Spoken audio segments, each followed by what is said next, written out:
సాయిరామ్ సాయి అందరికీ ఆ సాయిబాబా ఆశీస్సులు ఉండాలని చెప్పేసి కోరుకుంటున్నాను. ఇప్పుడైతే మనము షిరిడీలోనే ఉన్నాము. కాశీ అన్నపూర్ణ సత్రంలో అయితే ఉన్నామండి. నిజంగా ఈ షిరిడీ నేలపైన మనం ఉన్నాము అంటే ఎంతో అదృష్టంగా భావిస్తున్నాను. ఇక్కడ ఒక చిన్న సమావేశం ఉంది. అందరికీ కూడా నియమాలు అనేటివి మనము చెప్తున్నారు బాబీ సాయి గారు. బాబీ సాయి గారు అంటే మధు సాయి వాళ్ళ బాబు అన్నమాట. మామూలుగా అయితే మాతో పాటు మధు సాయి గారే వస్తారు. ఈసారి మనకి బాబీ సాయి గారు వచ్చారు. సో బాబీ సాయి గారు ఇక్కడ ఏమేమి ఉన్నాయి, ఏమేమి చూడవచ్చు, మంచి ప్లేసెస్ ఏంటి, అసలు నియమాలు ఏంటి, రేపు పల్లకి సేవ ఎన్ని గంటలకు స్టార్ట్ అవుతుంది, విరుముడి కార్యక్రమం ఎన్ని గంటలకు మొదలవుతుంది, ఏం చేయాలి, ఎంతకి మనం బయలుదేరాలి అనే విషయాలన్నిటి గురించి కూడా ఇక్కడ మనకి తెలియజేస్తున్నారు. అవన్నీ కూడా మనం వినడానికి ఇక్కడ చిన్న సమావేశంలాగా పెట్టున్నారనమాట. అవన్నీ మనం శ్రద్ధగా విని పాటించాలి.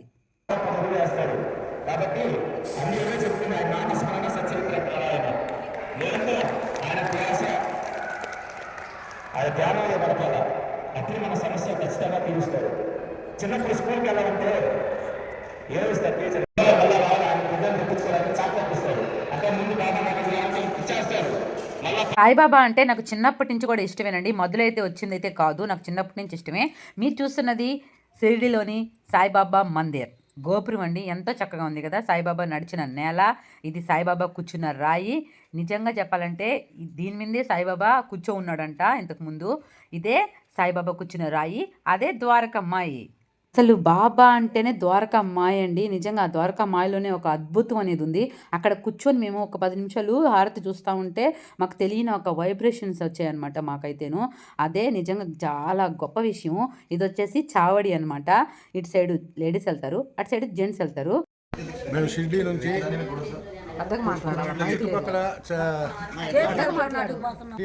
చుట్టుపక్కల ఉన్న దేవస్థానాలను చూడడానికి బయలుదేరుతున్నాము.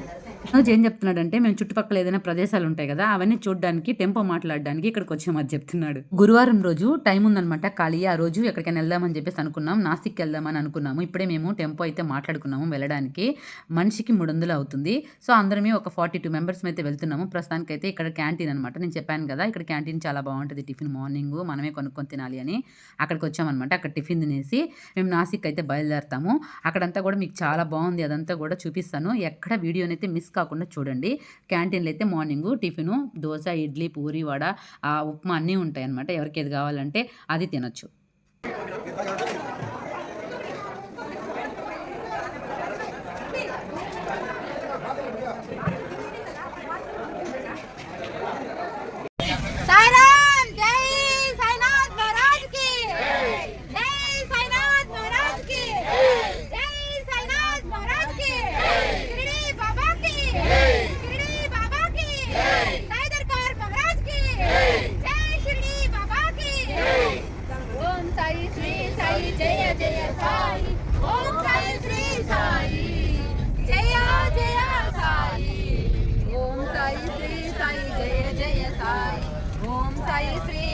నాసిక్లో ఉన్న ముక్తిధామ్ అనే టెంపుల్కి అయితే మనం వచ్చేసాము. ఎందుకంటే ఇక్కడికి వస్తే ఎంతో ముక్తి అని చెప్పేసి అంటూ ఉంటారు. అందుకనే మనం ఇప్పుడు దర్శించుకోవడానికి వచ్చాము. బయట చూడడానికి అయితే ఏదో ఒక అపార్ట్మెంట్ లాగా అనిపిస్తుంది కదా, లోపల అయితే చాలా అద్భుతంగా ఉంది. విగ్రహాలన్నీ కూడాను చూద్దాం రండి. పండరిపురం పాండురంగడు, విష్ణుమూర్తి, లక్ష్మీదేవి, లక్ష్మణుడు సమేత సీతారాముడు ఆంజనేయ స్వామి, లక్ష్మణుడు సమేత సీతారాముడు ఆంజనేయ స్వామి పంచలోహాలు కూడా ఉన్నాయి కదా అక్కడ. చిన్న చిన్నవి విగ్రహాలు అయితే చాలా ముచ్చటగా ఉన్నాయి. ఎక్కడున్నా కూడా గోపాలకృష్ణుడు అంటే అందరికీ ఇష్టమేనండి. చూసారు కదా రాధా కృష్ణ ఎంతో ముద్దుగా ఉన్నారు కదా. ఉన్నారు కనకదుర్గం ఇక్కడ ఇంకా ఫేమస్ కదా.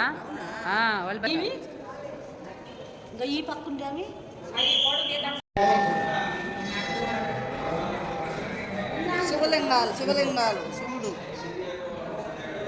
ఇది కైలాసం. కైలాసం కైలాసం శివుడు పార్వతి, అక్కడ ఒక శివుడు పార్వతి, కైలాసం అన్నమాట ఇది.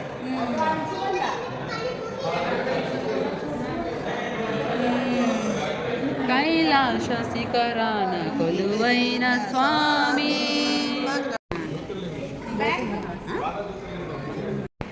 ఓంకారేశ్వర పూరి జగన్నాథ. హిందీ మీకు వచ్చు కదా నాన్న, చదవచ్చు కదా.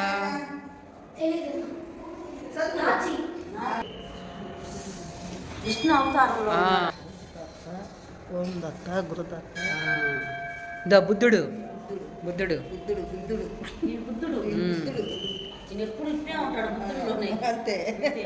గురునాయక్ అంట.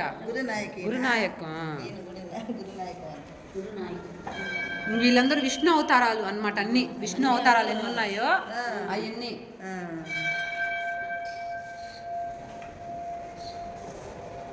సూర్య భగవానుడు ఈ భగవానుడిలో మనం తట్టుకోలేము. ఈ సూర్యనారాయణ కానీ అమ్మ అన్నాడు అనుకో అంతే మారిపోసైపోతుంది మన రాష్ట్రం. ఏంటి రాయుడు వాడు అన్నట్టే మహాలక్ష్మి, గరుడు, వినాయకుడు, ఆంజనేయ స్వామి, నాయన పైన ఏదో గురువు, బ్రహ్మ బ్రహ్మ బ్రహ్మ ఏందో మరి అర్థం కావు మనకి. ఇంకా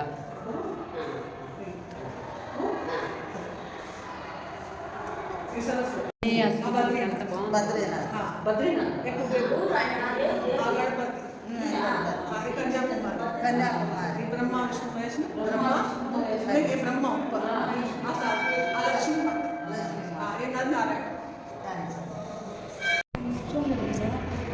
అంతా వనవాసం లాగా. అది శివుడు, అదే రాముడు లేడీ కోసం పోతుల్లా చిక్కు. ఇదిగో రావణాసురుడు, ఇదిగో సీత భిక్షం వేయడానికి వస్తుంది చూడు. రావణాసురుడు సీత, ఈయన రావణాసురుడు భిక్షం కోసం బయటకు వస్తాడు. గీత దాటి అదిగో గీత, అదో గిరిగీసుకుని లక్ష్మణుడు. అంతా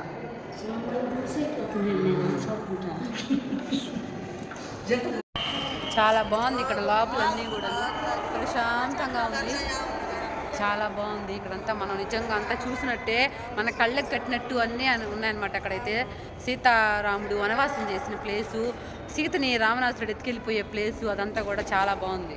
ఇది గుడి వచ్చేసి నాసిక్ ముక్తిధామ్ అనమాట. ఈ గోపురాలు చూసారు ఎంత బాగుందో కదా. నిజంగా అపహరించింది ఇదేనా?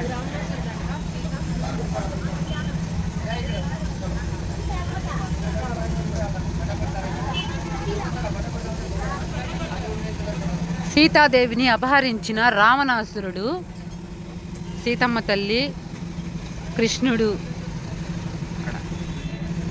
సీతాదేవి అజ్ఞాపించిన ఒరిజినల్ ప్లేస్ అంట.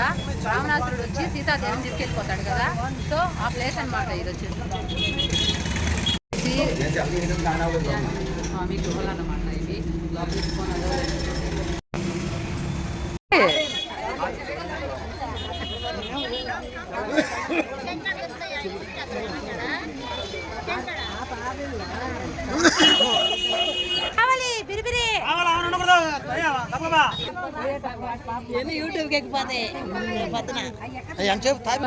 హర హర మహాదేవ శంభో శంకర, హర హర మహాదేవ శంభో శంకర, హర హర మహాదేవ శంభో శంకర, హర హర మహాదేవ శంభో శంకర, హర హర మహాదేవ శంభో శంకర, హర హర మహాదేవ శంభో శంకర, హర హర మహాదేవ శంభో శంకర.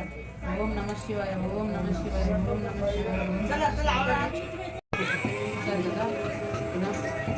శివలింగానికి మన చేతులతోనే మనము స్వయంగా అభిషేకం చేసుకోవచ్చు. వినాయకుడు అట్లాగే చాలా మంది ఉన్నారు బయట. లంక లంక లంక లంక ఇది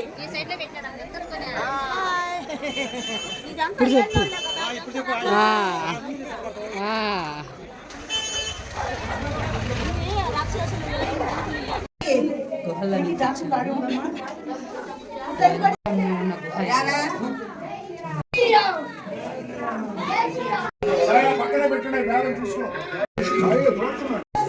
తండ్రి, స్వామి తండ్రి, నాయన రామయ్య తండ్రి, రామయ్య తండ్రి. ఇదంతా కూడా సీతమ్మ తల్లి గుహ అనమాట. మనకి సీతమ్మ తల్లిని తీసుకొచ్చి రావణాసురుడు పెట్టిన గుహ అనమాట. అది ఈ చెట్టు చూసారా, ఇక్కడేనంట సీతమ్మ తల్లి ఏడుస్తూ కూర్చొని ఉండేది. అదంతా వాళ్ళు చెప్పారనమాట. ఇక్కడైతే లోపల నాకు నిజంగా చాలా బాగా నచ్చింది. రెండోసారి కూడా వెళ్ళాలనిపించింది, కానీ క్యూ చూసి భయపడి వెళ్ళలేదు. కానీ ఈసారి వస్తే మాత్రం మళ్ళీ వెళ్ళాలి అనిపించేటట్టుగా ఉందన్నమాట ఆ గుహ అయితే అలా వెళ్ళడం.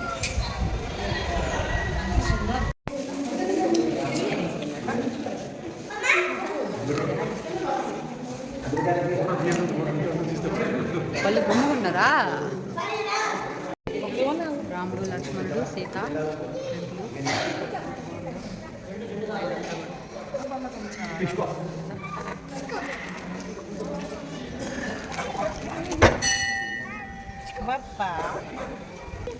చూసారు ఎంత బాగుంది.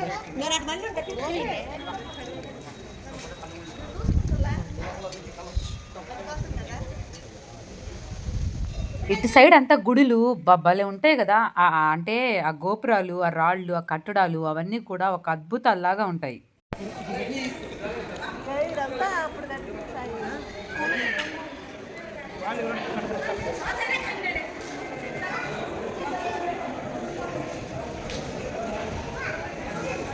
సైడు ఏమైనా ఇటు సైడ్ మందిరాలన్నీ కూడా చాలా బాగుంటాయి. చూసారు కదా, రాయి కూడా ఎంత బాగుందో. సో ప్రస్తుతానికైతే రామ్ లక్ష్మణ్ సీత గుడి అయితే చూసేసాము. ఇప్పుడు నెక్స్ట్ ఎక్కడికి వెళ్తామో మరి చూద్దాం. ఇప్పుడైతే మనం గోదావరి నదికి వచ్చేసామండి. చూసారు కదా పూలు ఎంత అందంగా ఉన్నాయి. ఇప్పుడు ఇక్కడ దీపం వదులుతాము. గోదావరి నదికి వచ్చేది ఏంది, మహారాష్ట్ర వెళ్ళి అనుకుంటున్నారా? నిజంగానే మహారాష్ట్రలో గోదావరి నది ఉంది.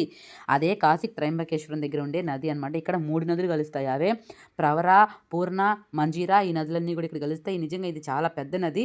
ఇక్కడ స్నానాలు చేసేవాళ్ళు స్నానాలు చేస్తారు, కాళ్ళు కడుక్కునే వాళ్ళు కాళ్ళు కడుక్కుంటారు. అలాగే ఈ వాటర్ని కూడా ఇళ్ళకి తీసుకెళ్తారు, గంగా నది లాగా అనమాట. దాని ఎదురుగానే మనకి ఇక్కడ చూసారా అర్ధనాదీశ్వరుడు విగ్రహం ఎంతో బాగుంది కదా. నేను ఎక్కడ చూడలేదండి, ఇదే ఫస్ట్ టైం చూస్తున్నాను అర్ధనాదీశ్వరుడు. దాని ఎదురుగానే మనకి నందీశ్వరుడు కూడా ఉన్నాడు. ఇదైతే చాలా బాగుంది. వెళ్ళినప్పుడు దీన్ని మాత్రం మిస్ అవ్వకండి ఎవరు. అర్ధనాదీశ్వరుడిని చూసిన తర్వాత కొంచెం ముందుకు వెళ్తే మనకి కపిలేశ్వర్ మహాదేవ్ వస్తాడు. అక్కడైతే మనకి శివుడు మీసాలు గడ్డాలతోటే ఉంటాడు, నార్మల్ ఒక మనిషిలాగా.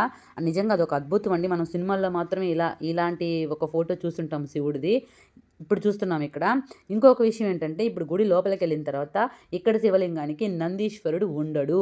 నిజమండి బాబు, నందీశ్వరుడు ఉండడు. ఇట్లాగా 4 ముఖాలతోటి శివుడు ఉంటాడు, కానీ ఈ శివుడికి నందీశ్వరుడు ఉండడు. చాగంటి గారు చెప్పారు కదా, అది ఈ ప్లేసేనమాట. మాకు ఇక్కడ తలుచుకున్న తర్వాత ఒక ఫీలింగ్ అనమాట, అంటే ఇలాగా కూడా ఉంటుందా అని చెప్పేసి.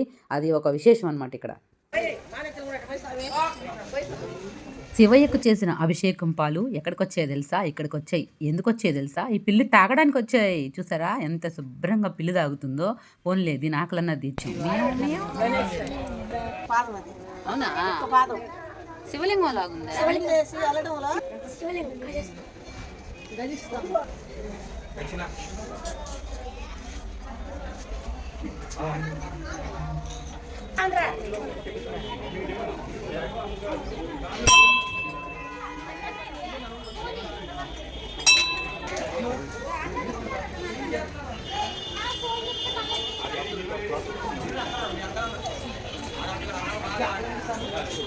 శివుడికి గుళ్ళో నందీశ్వరుడు ఉన్నాడు. ఇది నందీశ్వరుడు. చూస్తున్నదైతే ఇదంతా కూడా గోదావరి నదండి. నిజంగా చాలా అద్భుతంగా ఉంది. కార్తీక మాసంలో ఇలాంటి దర్శనాలన్నీ కూడా మేము చేసుకోవడం అనేది మనం చేసుకున్న పుణ్యం అన్నమాట. ఇది చూసారు కదా బ్రిడ్జ్ అయితేనేమి, ఇక్కడ వాతావరణం అయితే చాలా బాగుంది. ఇప్పుడు చాలా అలసిపోయాము, ఏదైనా తినాలి వెళ్ళేసి అని చెప్పేసి త్రయంబకేశ్వరంకి వెళ్ళే రూట్లో ఇక్కడ చిన్న రెస్టారెంట్ ఉంటే టెంపో వాళ్ళు ఇక్కడ తీసుకెళ్లారు. అక్కడ ఏమైనా తిందామా అంటే మిల్స్ వచ్చి 160 అంట. అంత మిల్స్ ఒక్కొక్కరు మేము తినలేము, ఏం చేయాలో మాకు అర్థం కాలేదు. అందుకనే మేమంతా షేర్ చేసుకుందాం అని చెప్పేసి ఒక చపాతీలు ఒక 6 చపాతీలు, అంటే ముగ్గురికి తలా 2 చపాతీలు అలా చెప్పేసి కర్రీ చెప్పుకొని తినేసాము హ్యాపీగా. ఇప్పుడైతే మనము టెంపుల్ దగ్గరికి అయితే వెళ్ళిపోదాం. కానీ ఇక్కడ గుడేమో ఎక్కడో ఉంది, టికెట్ కౌంటర్ ఏమో ఇంకెక్కడో ఉంది. సరే ఫోన్లే కొందాం అనుకుంటే అక్కడ మనిషికి ఆధార్ కార్డు కావాలంట. బాబోయ్ మామూలుగా లేదు ఈరోజు మా పరిస్థితి. ఇప్పుడే అతి కష్టం మీద ఫ్రీ దర్శనంలోకి అయితే ఎంటర్ అయ్యాము. అదేదో చెప్పినట్టు అది కాకుండా ఇది కాకుండా అయినట్టుంది. క్యూ చూసారు ఎంతుందో. దేవుడి దేవల్ల శివయ్య దేవల్ల మేము తొందరగా దర్శనం చేసుకొని వెళ్ళిపోతే బెటర్. కార్తీక మాసంలో త్రయంబకేశ్వరం జ్యోతిర్లింగం చూడడం అనేది చాలా అదృష్టం అనుకుంటున్నాను. ఎందుకంటే ఈ షిరిడి యాత్రలో మాకు ఇలాంటి అవకాశం రావడం కూడా మాకు ఒక అదృష్టం అని నేను అనుకుంటున్నా. అదిగాక క్యూ లైన్ చూస్తారు ఎంత ఉందోనో, జనాభా ఫుల్ ఉన్నారు. ఎందుకంటే కార్తీక మాసం మంత్ ఎండ్ కాబట్టి ఇంకా అయిపోవస్తుంది కాబట్టి ఈ జనాభా ఈ విధంగా ఉన్నారు. ఇలాంటి కంపార్ట్మెంట్లు 3 ఉన్నాయి. ఏంట్రా బాబు అసలు ఇంత మంది ఉన్నారు జనాభా అనుకున్నాము. కానీ ఏంటంటే ఒక విషయం చెప్పుకోవాలి, ఇక్కడ జ్యోతిర్లింగం అనేది చాలా స్పెషల్ అనమాట. ఎందుకు అంటే బ్రహ్మ విష్ణు మహేశ్వర ముగ్గురు ఇక్కడ ఉంటారు. అదే ఇక్కడ స్పెషల్. ఇలాంటి కంపార్ట్మెంట్లు 3 ఉన్నాయి. ఈ కంపార్ట్మెంట్లు అన్ని దాటుకొని మేము దర్శనానికి వెళ్ళేసరికి 3 అవర్స్ పట్టింది. క్యూ లైన్లో కూడా బోరు కొట్టకుండా అనవసరమైన మాటలు మాట్లాడకుండా ఈ టీవీలో చూస్తూ ఓం నమ శివాయ అనుకుంటూ వెళ్ళడం చాలా బాగుంది. ఈ టీవీలు పెట్టి మంచి పని చేస్తారు, లేకపోతే సోదంతా మాట్లాడుకునేవాళ్ళు. ఇప్పుడు మాత్రం టీవీని చూస్తూనే ఉన్నారు. ఎందుకంటే అక్కడ అలంకారం చేస్తున్నారు, అభిషేకాలు చేస్తున్నారు, ఆ స్వామిని అంతా చూపిస్తున్నారు కాబట్టి అలా చూసుకుంటూ ఓం నమ శివాయ అనుకుంటూ క్యూ లైన్లో వెళ్తూ ఉన్నాం. దర్శనం అయితే కంప్లీట్ అయిపోయింది. ఎలాగో అలాగా త్రయంబకేశ్వరుడు జ్యోతిర్లింగం అయితే చూసేసాము. అదిగో చూసారు కదా గుడి ఎంత అందంగా ఉందో, పైన గోపురం చూడండి ఎంత బాగుందో కదా. ఇంకపోతే మా వాళ్ళందరూ కూడా దీపాలు తెచ్చుకొని హ్యాపీగా దీపాలు వెలిగించుకుంటున్నారు. భలే హ్యాపీగా ఉంది. వీళ్ళకైతే భలే ఆనందం అబ్బా. ఎందుకంటే వీళ్ళు వస్తూనే దీపాలు తెచ్చుకున్నారు. నేను కూడా కొనుక్కున్నాను అనుకున్నాను, బట్ టైం లేదు నాకు. వీడియో తీయడానికే సరిపోతా ఉంది. నాకు ఇదే పుణ్యం, ఇదే భాగ్యం అనుకోవాలి. నేను ఇంకా దీపం పెట్టలేకపోయాను. నేను మాత్రము కళ్ళతో చూశాను, అదొక ఆనందం.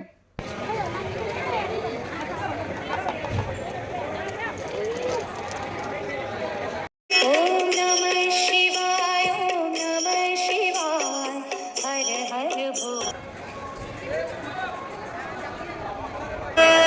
அம்பலத்தை அம்பு கொண்டு அசங்கென்றால் அசங்குமோ அம்பமற்ற பார்க்கடல் கலங்கென்றால் கலங்குமோ இன்பமற்ற யோகியை இருளும் வந்து அணுகுமோ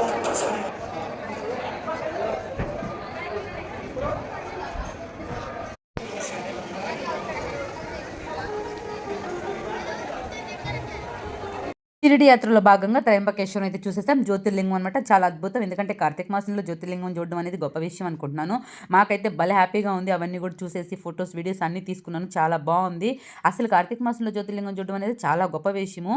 అది కూడా ఈ గుడి ఇంత అందంగా ఉంది. నాకైతే ఎప్పుడెప్పుడు వెళ్ళాలా అనిపించింది. మొత్తానికైతే కంప్లీట్ చేసుకున్నాను. దర్శనం అయితే బాగా బ్రహ్మాండంగా జరిగిపోయింది. దర్శనం అయితేను ఇప్పుడు చాలా అలసిపోయాము అందరూ. ఎందుకంటే మార్నింగ్ నుంచి తిరుగుతూనే ఉన్నాం కాబట్టి రూమ్కి వెళ్ళి రెస్ట్ తీసుకొని నా వీడియోస్ని ఇలాగే చూస్తూనే లైక్ కొట్టండి, షేర్ చేసి సబ్స్క్రైబ్ చేసుకోండి. Thank you. ఇప్పుడు అన్న ఊరంతా తిప్పుకొని వస్తుంది. మామూలుగా లేదు అసలు అందరూ వీడియోలో పడండి. అంతే రండి. వీళ్ళు మాతో పాటు రాలేదు, అయినా కూడా పోన్లే పాపం అని చెప్పి వీడియో తీస్తున్నాను. ఇప్పుడే వచ్చాము పొద్దునెళ్ళి. ఓ చలి పొట్టింగ్, చలికి వణికింగ్ విషయాలన్నీ కూడా రేపు పొద్దున్న చెప్తాను. ఫుల్ నిద్ర వస్తుంది, వెళ్ళి పడుకుంటాము ప్రస్తుతానికైతే. ఏమేం జరిగింది, ఎక్కడెక్కడికి వెళ్ళింది, ఏంటి అని చెప్పేసి అన్ని రేపు మాట్లాడుకుందాం. ఓకేనా? Bye bye, bye bye, good night, bye bye అందరికి, గుడ్ నైట్.